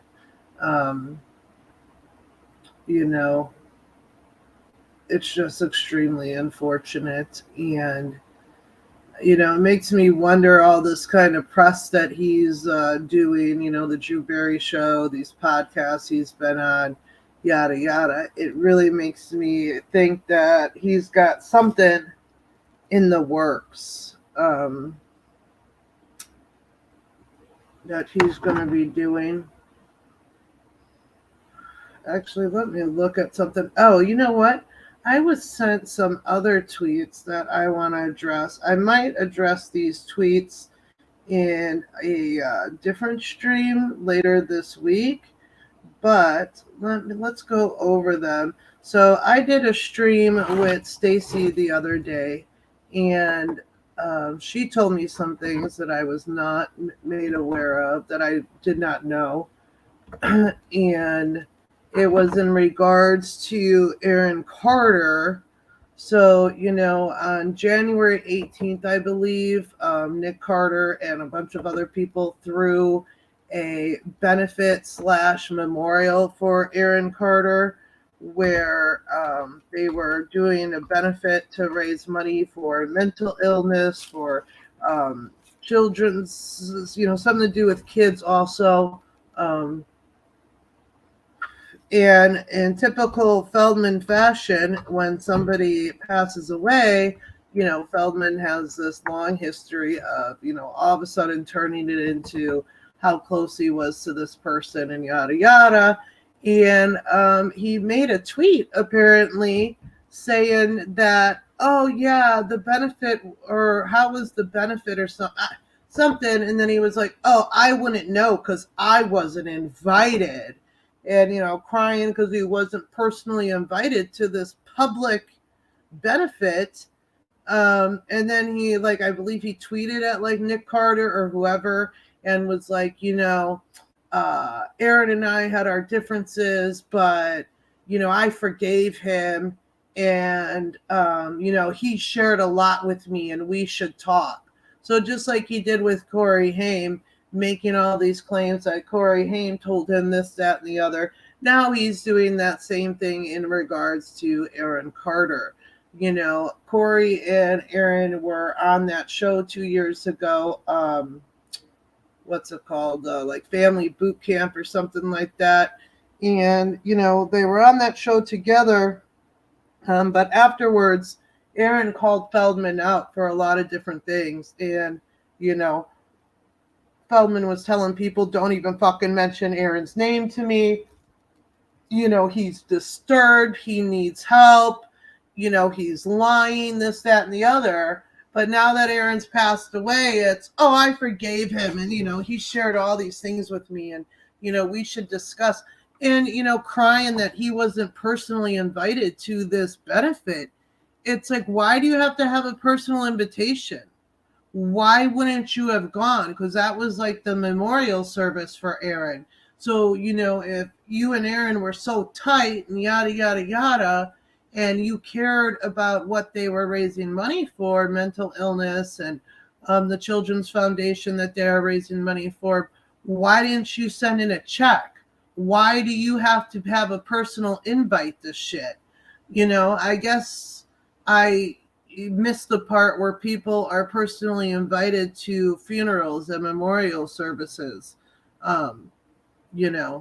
Just how he claimed that Judy fucking invited certain people to Corey Haim's funeral, which was just, it's absolutely ridiculous. Somebody after losing their son doesn't sit and write invitations out to their son's funeral. It's he's just so beyond ridiculous. So yeah, let's go look over these tweets that I was sent. And I know you're watching, Sharon. I'll address you in a few minutes, honey. I know you want my attention, so just give me a few minutes to get past this, Sharon, and I'll address you. Okay, so somebody said, I'm assuming this was in regards to Marilyn Manson. Feldman says, how does it feel to work for the devil? How much money are you accepting to spin a story for him? Pathetic. Somebody said, hey, remember innocent until proven guilty? Feldman says, I have looked into the eyes of this soulless monster. That was enough for me.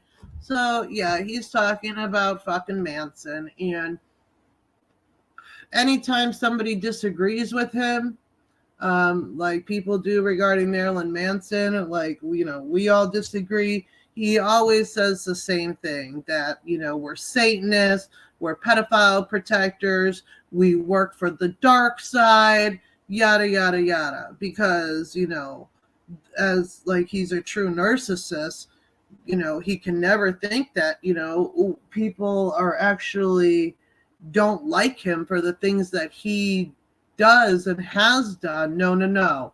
They're getting paid to say those things. It's, because they worship the devil and all that crazy shit. I lost count of all the times that he tweeted about me saying that I was a pedophile protector or that I was a Satanist and all that horse shit. So, okay, let's go to the next one. Okay, so here's where somebody asked him, how are the abuse allegations against you, by the way? He says, there aren't any. Oh, you mean Manson's girlfriends acting like I was a demented stalker? Went nowhere fast. Person says, that made me giggle. I showed this tweet before, and again, just shows how fucking ridiculous he is. Oh no, is it gonna pop off now? Yes, it is. Crap. Come on, let's go to the next screenshot, please. Okay. Somebody says, you need to watch Colonial Kurt's YouTube about the Manson cases. If you care at all about justice and truth, you would take the time to get a different point of view. One day it could be you in the same place as Manson. You probably thought Johnny Depp was guilty too. Feldman's reply is, he's been gaslighting me for years. I know very well how he works. Thanks. I don't know who this Colonial Kurtz is, but I think I should look him up. So here again, this Colonial guy has a negative view on Feldman, so nothing else he says could possibly be true, right? Because, God forbid people don't like you, Corey. That means nothing they say is true, or nothing else, when they talk about other people isn't true either, right? Because again, you're sensitive Sally who gets her fifis hurt and fucking, gets a hate boner for people. Like, you were cool with Manson.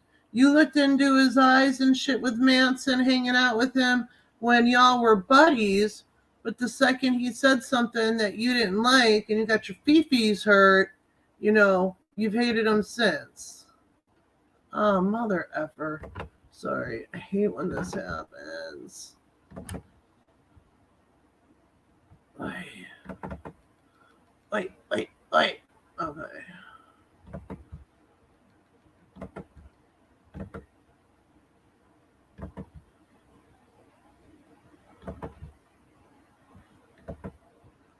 All right. Let's hide that.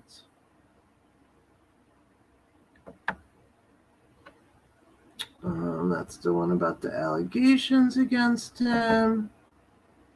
This is the one we were just on.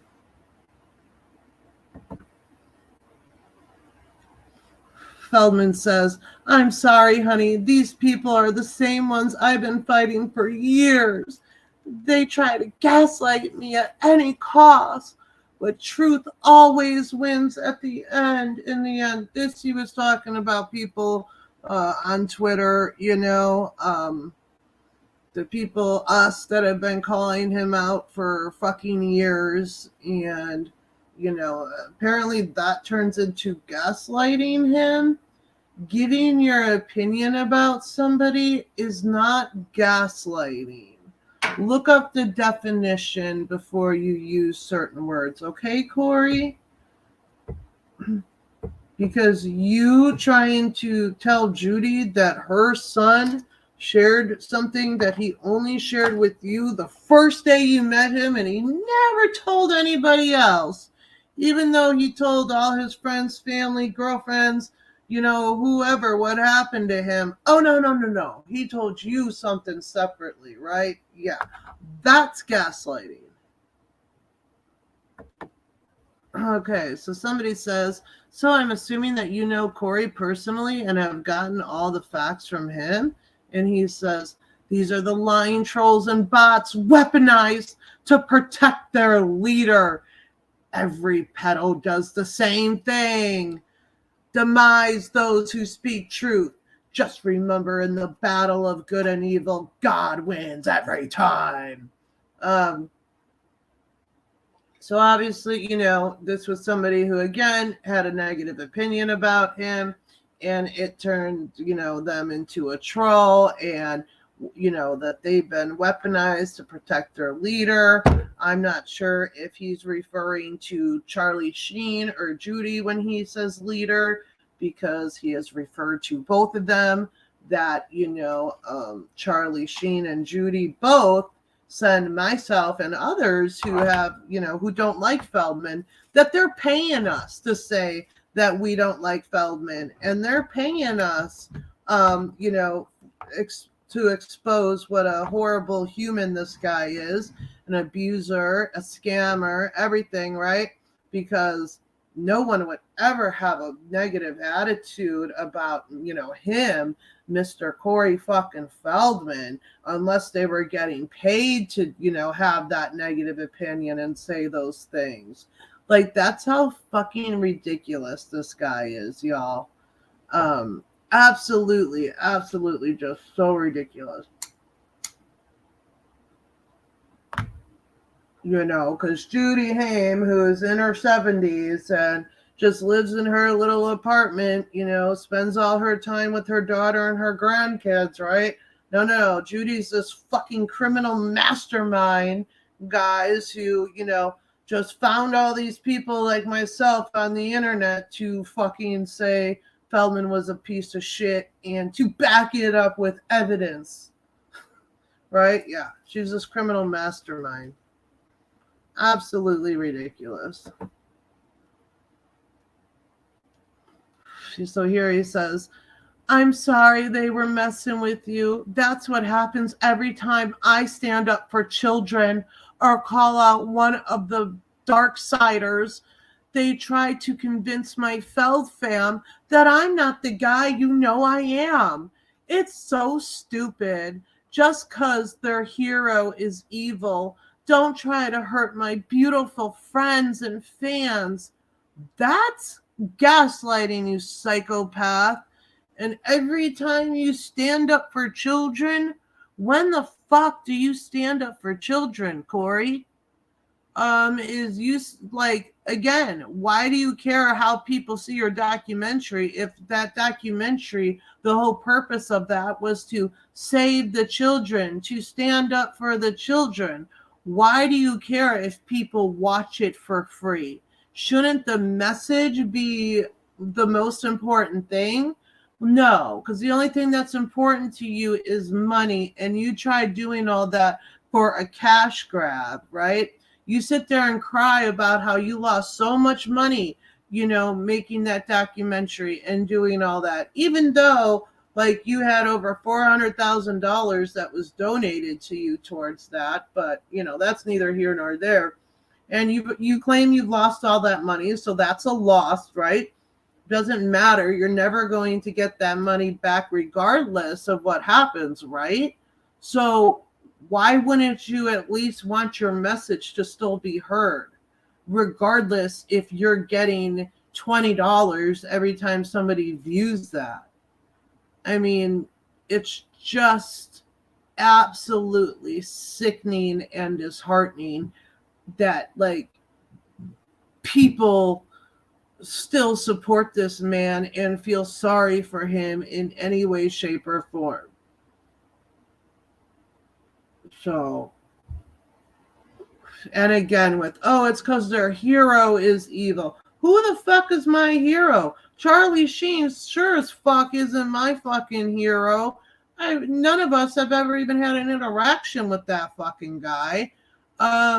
Judy Haim, like, what is she a hero for? Like, yes, she's an amazing person that I love truly and, you know, consider family. But I was involved in this whole thing with you way before I ever spoke a word with Judy. And many others that are involved in this have never even had an interaction with Judy themselves. Like, it just shows what a true narcissist this guy is. Oh, hey, Kara. Oh, yeah, we're going to do a response to her, too. Here, stick around for a minute. I'm almost done showing these screenshots, and then I'll address that situation here real quick. Okay, so somebody says, so watching the movie is helping the dark side win? Question mark. And Feldman says, yes, because they are stealing revenue. I paid for it. I can't make my money back. So we are paying those same people who abused us to begin with. It's quite sick. What the fuck are you talking about? You're paying the same people that abused you by somebody watching your documentary. There's no revenue to fucking steal, idiot. And yeah, you paid for it, but you also got over $400,000 in donations by your fans. But yet, and then fucking charge them $20 to watch it. Again, if it was about the message and protecting the children, Corey, and exposing these fucked up pedophiles, then you wouldn't care how somebody watches it. You would encourage people to watch it. You would upload it to your YouTube channel. I'm sure your YouTube channel's monetized. You would have it uploaded on there for people to see. You could even make memberships and have it under the membership thing. But no, you thought that you were going to get millions and millions and millions of dollars for that fucked up documentary you made, which, by the way, again, was more about Judy and us on social media than it was about the actual pedophiles. But you're you are the dark side. You are the one that uses abuse and others people's abuse to try to line their fucking pockets with. Like, you say you've lost all this money, it's a lost cause. You can't get that money back no matter what. Maybe you could, like if you just did the things I suggested you do to your YouTube channel, but for whatever reason, that's not enough money for you, so you're not going to do that. But you would want people to see that film, no matter how they saw it, if that's what it was about. Okay, so that's the end of those. So, yeah, we're going to wrap it up here. Let me see what Cara said real quick. Coco says, does he believe the crap he's saying, or does he know he's lying?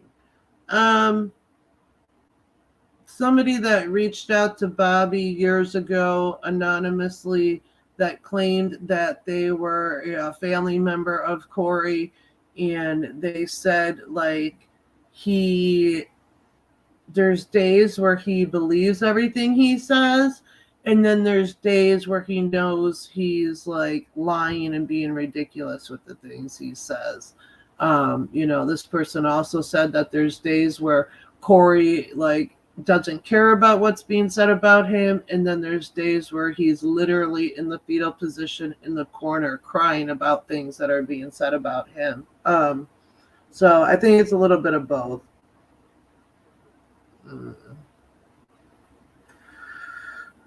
Go back to Coco says, I don't understand how his fans can't see the cash grab, and he's a liar.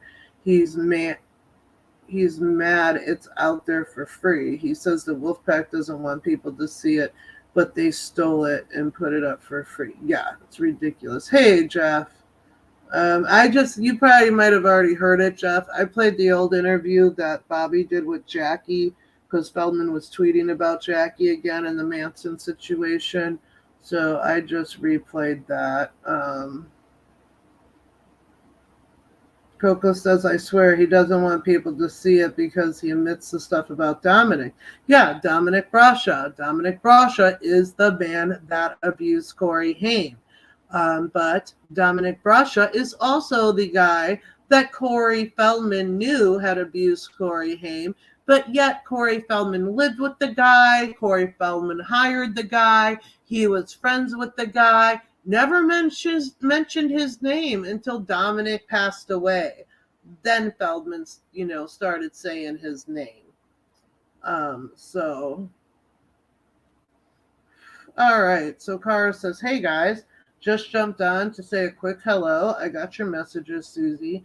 There will be a reply, LOL. It will be fun. I love how one question can get someone so salty. Yeah. And I haven't even had time to even send you her daughter's TikTok account, Cara, because I have to search for it to who sent it to me fucking a while ago. And it's always a pain in the ass for me to find. And actually, one of the videos that the daughter did on TikTok exposing her daughter, exposing Sharon, isn't there anymore. But Sarah and I did streams about the TikTok she was doing. So I can try to find the link to the stream that we did. And Cara, Thursday at some point, either Thursday or Friday, maybe it would be better if we do it on Friday. I'm sure I'm going to be in excruciating pain Thursday after the event I'm doing tomorrow night, which I'm really nervous about it. And I'm praying that I'll be able to make it through it, but that's another discussion for another time. So if you're available Friday, if you could come on a stream with myself and Sarah to address all the posts that she's made about you.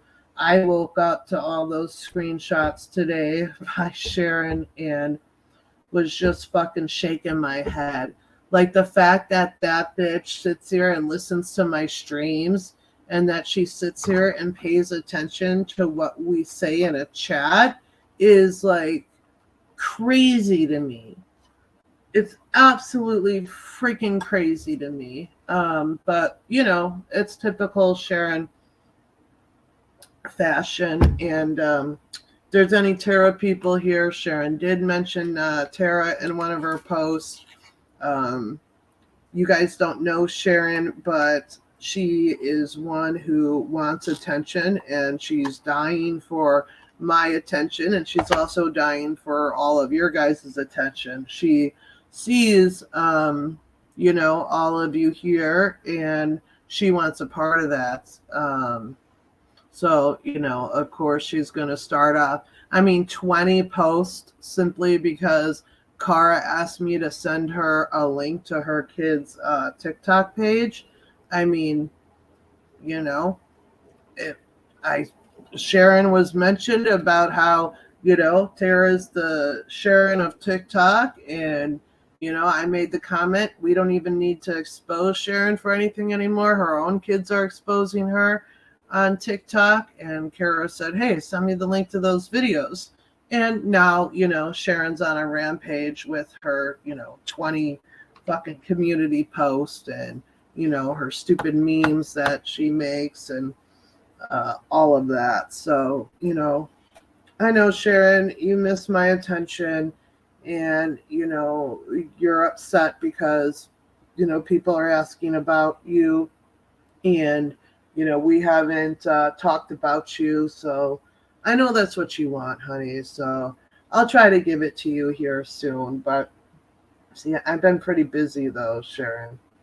Oh, yeah. And the funniest post out of all those, Kara, was the one where she made a comment saying some celebrity that's was on the show, ER. Like, I don't even, that show isn't, it hasn't been on for fucking decades, has it?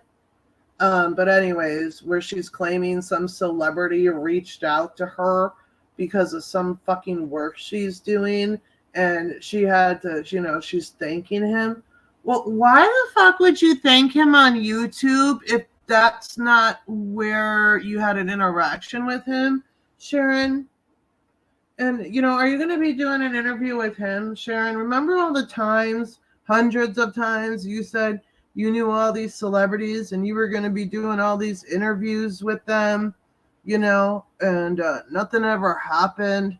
Just like, you know, TMZ was outside your house because your face was next to Feldman's on a fucking website where somebody was fucking making fun of you. Like, I had a couple people say, oh, she made that post because she's big mad that you got to be a seat filler, that you're going to be a seat filler. And I was like, yeah, maybe that is why, because you know, that's something that this woman would fucking die to do, right? She literally would give up her firstborn to even be in the same room as a celebrity. She is so obsessed with celebrities. It's fucking scary. It's terrifying. It's really concerning. So I know you're big mad about that, Sharon, but you can go to seat filler, what is it? seatfillersandmore.com, and you can sign up to be a seat filler. Oh, but then you'd have to have money to take a plane to come to California, and you don't have any money. So that would be a problem. But, you know, I'm sure they need seat fillers in Tennessee for like the country music award shows and stuff like that. Oh, but shit, you would need a car to get there, and you don't have one of those either. Damn, Sharon.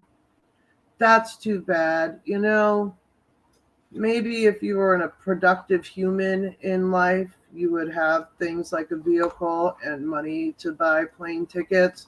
There was actually, I came across many videos yesterday about people who were seat fillers at the Grammys. And oh my gosh, dude, they got, like, it says on their website, like, you're not allowed to talk to the celebrities unless they talk to you. You're not allowed to take pictures. But of course, people still do.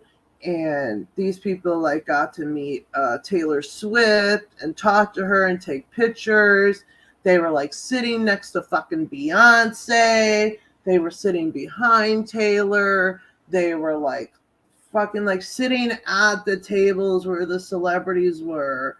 This one girl, she was like off the sides, like in the seats, not the table seats, but she was like first row off the side, and she didn't have to move the whole time. So she was right there for, you know, Harry's performance that he did, and everybody else. Like, and I was crazy because these people flew in to California just to go to that, which I mean, I would too. I mean, that's a once in a lifetime opportunity, to be at the Grammys.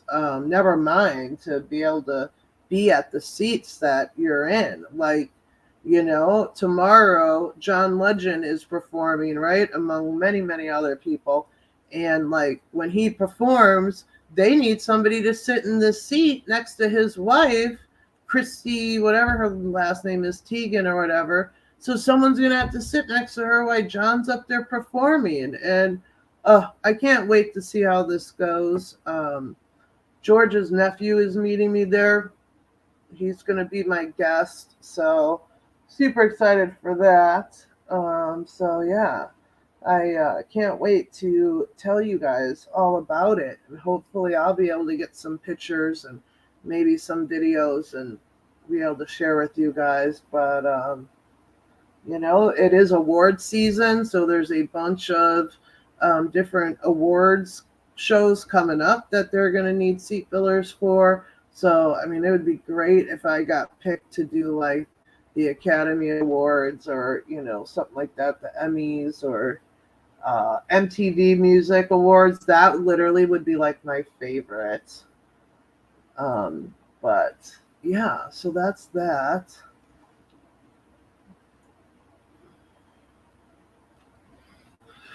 Oh, Sharon called the Grammys Demon Grammys. Oh yeah.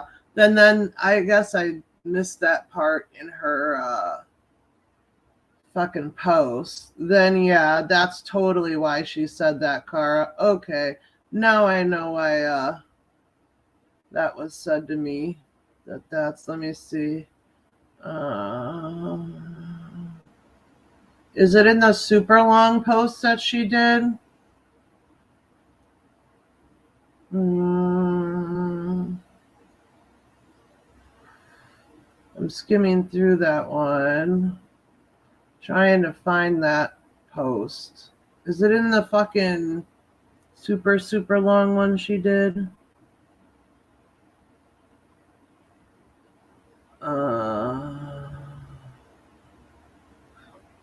Here's where she says about the ER person.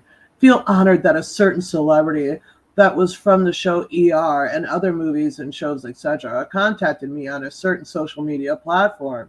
He willingly responded to something important I was doing and took the time to make a response and reacts and respects me for what I did. All I can say is thank you, sir. When you do something good for others, it comes back to you always.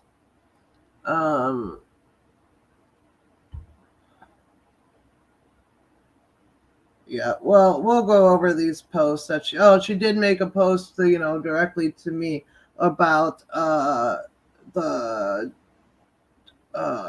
dwarf wrestling that she has in her town. You know, I had whatever that like goes on at my house in my town. I've already discussed it. And Sharon, I was trying really fucking hard not to discuss you. And like Sarah and I literally have been asked for weeks to fucking do a stream about your dumbass. And we haven't, but then you got to do all this bullshit today because, you're just dying for bullshit to kick up again.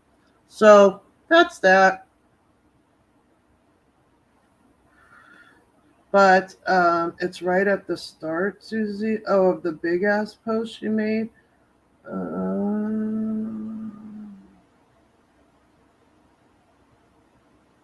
Well, I don't see it. So we'll talk about it. Are you available Friday, Cara? To jump up on a stream with me? I'm sure we'll have, 60 more community posts of that she's done, that she'll do between now and then. Unless you're going to respond to her in a video on your channel. If you want to do it before Friday, then, we can just play your video. I don't know. I got to get with Sarah and see what her work schedule's like. And I'll, see what time you're available. And we'll go from there. I'll message you privately about it. And we'll put it together. But thanks you all for being here. It was nice to hang out. Now I gotta go figure out what I'm gonna wear tomorrow. And yeah, I'm very excited. I'm kind of getting nervous about it too. But I don't know what I'm gonna wear. I have to figure out what I'm gonna wear. It's business casual, and it says you can wear gym shoes if they're nice gym shoes. So I don't know. I went to this one small, it's not small, but it's a clothes store right up by my house, and it's not like a chain or anything. It's just a privately owned clothing store by me, and usually they got some cute things in there. And I went there today trying to find a new shirt to wear, but I bought a shirt, but I didn't buy it for tomorrow. But my husband's like, you have lots of cute stuff, and he gave me some suggestions. So I'm gonna go try to figure out what I'm gonna wear and have my kids help me. So I'll message you, Cara. So thanks everybody that was here and support. I appreciate it. And I will talk to you guys soon, and I'll be back soon. If for some crazy reason I can somehow go live tomorrow, I will try to do that. The concert is live, and it does air on CBS. The concert says it's from 6:30 to until 10 p.m. So I don't know if it starts on CBS at 6:30 or if it starts at 7. I'm really, really hoping that it's not all Beach Boys songs. I hope some of these performers play their own songs, which I would think they would. I tried on YouTube to find videos from the concert that they threw last year, because it says on the email that I got that the Grammys throw this concert every year. But I couldn't find anything on YouTube about it. I found stuff on Google, and it said who was performing and stuff, but I could not find anything on YouTube about it.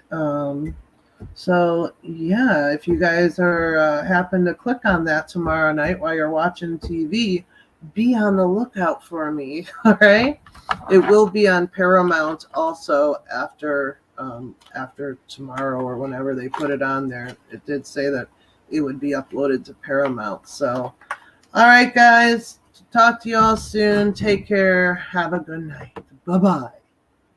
And cutscene.